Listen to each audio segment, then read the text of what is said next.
Hello dear students, रट्टू तोता के online portal पे आप सभी लोगों का स्वागत है। जैसे कि आप लोग देख पा रहे हैं कि आप लोगों के लिए डेली बेसिस पे कुछ नई वीडियोस को आप लोगों के लिए ऐड किया जाता है। इसलिए ऐड किया जाता है जिससे कि आप लोगों को हेल्प मिल सके, क्योंकि आप लोगों को पता है कि ये जो हमारा चैनल है रट्टू तोता, ये पूरी तरीके से सेमेस्टर एग्जाम को डेडिकेट है। तो हम लोग चाहते हैं कि कंपटीशन में उतरने से पहले, कंपटीशन में जाने से पहले आपको पहले ही अपने सेमेस्टर की खूब नॉलेज हो, साथ ही साथ आपको पता हो कि अगर आप इस ब्रांच को ले रहे हैं तो इसके क्या बेनिफिट्स आपको देखने को मिल सकते हैं, कौन सी ऐसी अपॉर्चुनिटी है जिसको कि आप लोग क्या कर सकते हैं, उस अपॉर्चुनिटी का फ़ायदा उठा सकते हैं।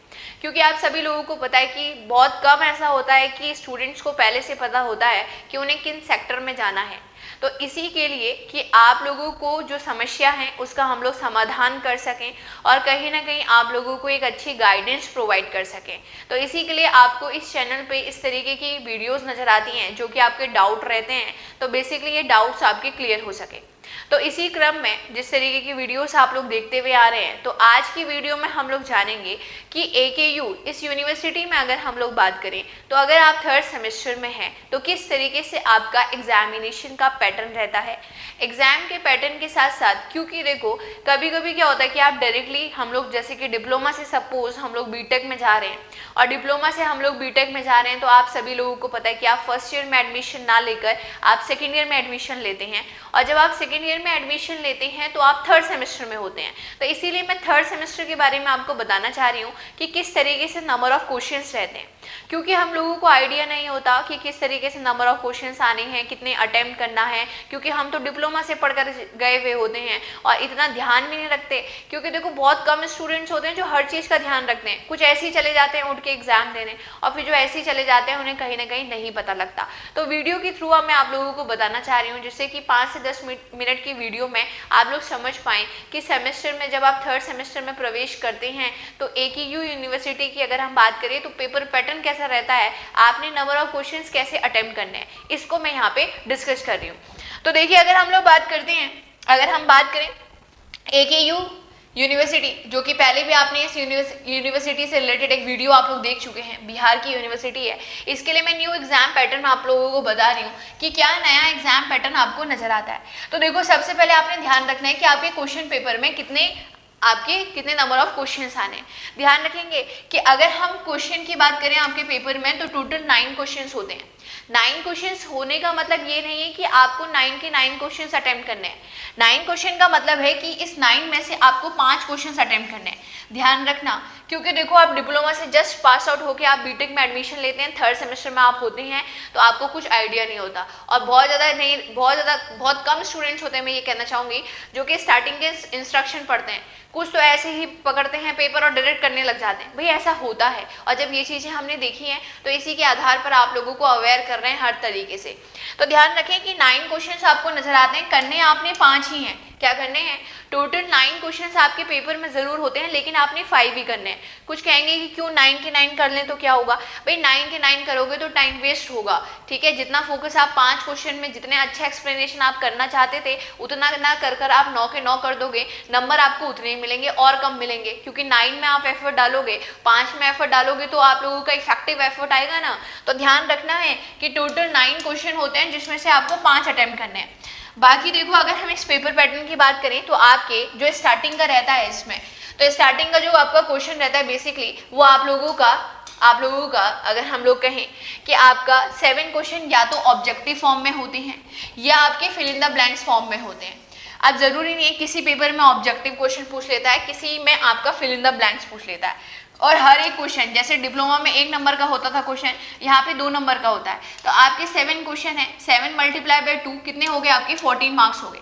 मैंने आपको क्या बोला स्टार्टिंग में कि आपको पास आपके पेपर में टोटल 9 क्वेश्चन होते हैं, जिसमें से 5 क्वेश्चन आपने लगाने हैं। अब 5 क्वेश्चन लगाने हैं और आपको पता है कि हर एक कितने का है, आपका 2 मार्क्स का है, तो कहीं ना कहीं 14 मार्क्स का एक तो आपको ये नजर आ गया एक तो पूरा ये होता है आपका, अगर हम लोग कहें कि कितने नंबर ऑफ क्वेश्चन होते हैं तो ये क्वेश्चन नंबर 1 है आपका, जिसमें कि 7 क्वेश्चन होंगे आपके। बात को समझना कि क्वेश्चन नंबर 1 आपका जो है जिसमें आपके 7 क्वेश्चन है, हर एक क्वेश्चन कितने मार्क्स का है, 2 मार्क्स का है, और हर एक क्वेश्चन 2 मार्क्स का है तो टोटल कितने मार्क्स हो गए, 14 मार्क्स हो गए। तो ये तो क्वेश्चन नंबर 2 रहा आपका। इसी तरीके से क्वेश्चन नंबर 2 आपके पास होता है। क्वेश्चन नंबर 1 ध्यान रखना चाहिए, क्वेश्चन नंबर 1 होता है ये पूरी तरीके से आपका कंपलसरी होता है, मतलब इसमें तो कोई चॉइसेस आपको मिलती ही नहीं है। जैसे कि हम देख रहे हैं ना कि आपको 9 क्वेश्चन है, उसमें से 5 करने हैं, लेकिन एक तो करना ही पड़ेगा, 4 कोई से भी आप कर सकते हो, ठीक है। क्योंकि देखो अगर 9 क्वेश्चंस में कहीं तो 5 तो आपने करने हैं, जिसमें से एक कंपलसरी हो गया, तो मतलब 4 आपके पास, 4 क्वेश्चन में आपके पास क्या रहती है, चॉइसेस रहती हैं। बात समझ रहे हैं? तो चाहे ये फिल इन द ब्लैंक्स में पूछे चाहे ऑब्जेक्टिव में पूछे, ये क्वेश्चन आपका पूरी तरीके से कंपलसरी रहता है। और इसके बाद अगर हम क्वेश्चन नंबर 2 की बात करें, क्वेश्चन नंबर 3 की बात करें, क्वेश्चन नंबर 4 की बात करें और क्वेश्चन नंबर 5 की बात करें, इसमें देखो हो सकता है कि आपके 2 क्वेश्चन हो, क्वेश्चन नंबर 2 में भी आपके 2 पार्ट हो, ए और बी। जनरली देखा गया है कि 2 पार्ट होते हैं। ऐसे क्वेश्चन नंबर 3 में भी आपके 2 पार्ट देखने को मिल सकते हैं। क्वेश्चन 4 में हो सकता है कि लेंथी क्वेश्चन हो तो आपको एक ही पार्ट मिल सकता है, और इसी तरीके से क्वेश्चन 5 में भी अगर हम लोग कहें तो आपको एक ही पार्ट देखने को मिल सकता है। तो ओवरऑल आप समझ रहे हो कि अगर मैं क्वेश्चन 2 का अगर कहूं कि कितना मार्क्स, तो आप कहोगे कि 14 मार्क्स के 2 क्वेश्चन नजर आ रहे हैं। क्वेश्चन नंबर 3 में अगर हम लोग कहें तो कितना, 14 मार्क्स के आपके 2 क्वेश्चन नजर आ रहे हैं।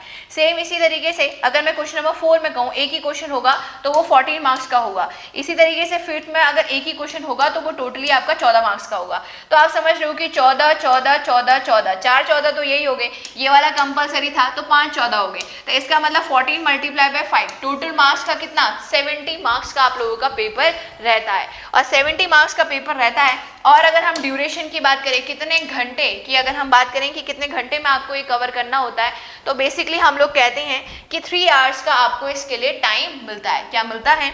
3 आवर्स का आप लोगों को क्या मिलता है, टाइम मिलता है। तो ये चीज़ें आप लोगों ने ध्यान रखनी है, ये सारी चीज़ें आप लोगों ने ध्यान रखनी है। इससे क्या है कि देखो अगर हम लोग कहें कि इस वीडियो के माध्यम से हम आपको क्या बताना चाह रहे हैं, हम आपको ये बताना चाह रहे हैं क्योंकि हम लोग जस्ट डिप्लोमा पास आउट होते हैं तो उसके बाद हम लोग डायरेक्टली पेपर देने के लिए बैठते हैं बीटेक के 3rd सेमेस्टर में, तो कहीं ना कहीं हम क्या रहते हैं, कन्फ्यूजन में रहते हैं और सोचते हैं कि डिप्लोमा में तो ऐसे ही होता था, तो सेम ऐसा ही पेपर पैटर्न हमें देखने को मिलेगा। इस बात को आपने ध्यान रखना है, इस बात को आपने ध्यान रखना है कि पेपर पैटर्न कुछ इस तरीके से देखने को मिलता है कि टोटल 9 क्वेश्चन होते हैं, जिसमें पहला क्वेश्चन आपका कंपलसरी होता है कि आपने करना ही करना है। ध्यान रखें वो 14 मार्क्स का होता है। एक क्वेश्चन आपका 2 मार्क्स का होता है, 7 क्वेश्चन आपको उसमें करने होते हैं। सेकंड, थर्ड, फोर्थ, फिफ्थ, ये अगर 4 की बात करें तो इसमें चॉइसेस देखने को मिल जाती है कि कोई अगर हम रिमेनिंग 8 क्वेश्चन में कहें तो कोई 4 क्वेश्चन आपको करने हैं, लेकिन पहला क्वेश्चन तो आपका कंपलसरी होता है। क्योंकि देखो होता है जनरली ऐसा, और ऐसा होता है, ऐसे मैं आपको बहुत सारे स्टूडेंट्स के एग्जाम्पल्स दिखा दूंगी कि जो बिना पेपर को पैटर्न किए एग्जाम को दे देते हैं और उसके बाद बहुत ज़्यादा रिग्रेट करते हैं कि वो पेपर में ऐसा करके आ गए। तो आपको पता है कि सेमेस्टर एग्जाम में आपने अच्छा स्कोर करना है, और इसी के लिए आप लोगों के लिए चैनल है रट्टू तोता। तो आप जितने भी सेमेस्टर एग्जाम के जितने भी आपके साथ के स्टूडेंट्स हैं, सबको आप लोग इस वीडियो को शेयर करें और हमारे चैनल को आप लोग सब्सक्राइब करना बिल्कुल ना भूलें, क्योंकि हम चाहते हैं कि आप जिस तरीके से आगे आने वाले समय में कॉम्पिटिटिव एग्जाम को दोगे, उससे पहले आप सेमेस्टर एग्जाम को ही बहुत ही बेहतरीन ढंग से आप लोग दो, क्योंकि भाई स्कोर भी अच्छा होना चाहिए, टाइम भी उतना ही लग रहा है, पढ़ना भी है। तो हम क्या चाहते हैं, हम ये चाहते हैं कि भाई हमारा एकेडमिक भी क्या रहे, काफ़ी स्ट्रांग रहे, ठीक है। तो इसी तरीके से हम आप लोगों को अवेयर करते रहेंगे। वीडियो अच्छी लगे तो वीडियो को लाइक ज़रूर करें, शेयर ज़रूर करें, और चैनल पे देखो आप नए हो, क्योंकि आपको सभी को पता है कि चैनल ऑब्वियसली नया है, तो आप लोगों ने सब्सक्राइब करना बिल्कुल नहीं भूलना है, ठीक है। तो अगले वीडियो का करिएगा इंतजार, तब तक के लिए नमस्कार। If you really like the video, hit the like button, share the video, comment on our video and subscribe to our YouTube channel and press the bell icon for the latest updates. Thank you.